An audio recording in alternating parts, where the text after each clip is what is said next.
Initiative Psychic Energy, by Warren Hilton, Chapter 1. Mental Second Wind, Part 1. Are you an unusually persevering and persistent person? Or like most of us, do you sometimes find it difficult to stick to the job until it is done? What is your usual experience in this respect?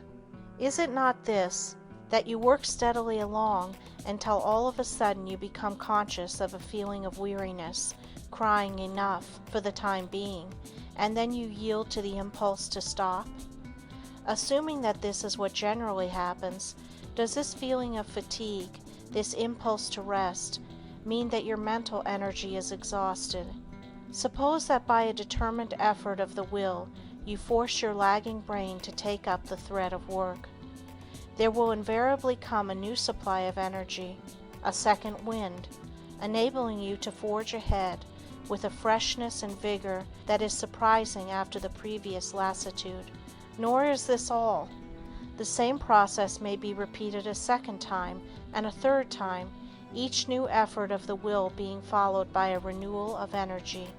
Many a man will tell you that he does his best work in the wee watches of the morning, after tedious hours of persevering but fruitless effort.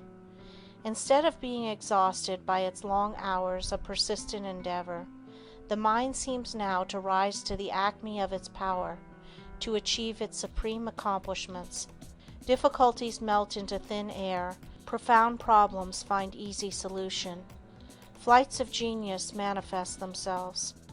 Yet long before midnight, such a one had perhaps felt himself yield to fatigue and had tied a wet towel around his head, or had taken stimulants to keep himself awake. The existence of this reserve supply of energy is manifested in physical as well as mental effort. Men who work with their heads and men who work with their hands, scholars and marathon runners, must alike testify to the existence of reserve supplies of power not ordinarily drawn upon. If we do not always or habitually utilize this reserve power, it is simply because we have accustomed ourselves to yield at once to the first strong feeling of fatigue. Evidence of this same fact appears in our feelings on different days. How often does a man get up from his breakfast table after a long night's rest, when he should be feeling fresh and invigorated, and say to himself, "I don't feel like working today," and it may take him until afternoon to get his work-a-day stride, if indeed he reaches it at all. You cannot yourself be immune from the feeling on certain days that you are not your best. Somehow or other your wits seem befogged. You hesitate to undertake important interviews, your interest lags, and though crises arise in your business, you feel weighted down and unable to meet them with that shrewd discernment and decisiveness of action of which you know yourself capable. But you realize in your inmost self that if you continue to exert the will and persistently hold yourself to the business in hand, sooner or later you will warm to the work, enthusiasm will come, the clouds will be dispelled, the husks will fly.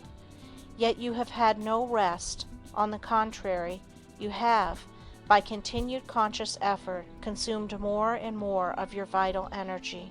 Obviously, it was not rest that you needed.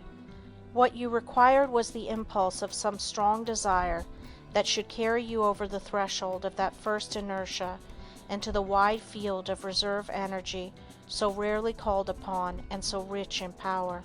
Under the lashings of necessity, or the spur of love or ambition, men accomplish feats of mental and physical endurance of which they would have supposed themselves incapable. Thank you for watching. Don't forget to subscribe, share and like the video. Let me know in the comments if you liked it. See you on the next video.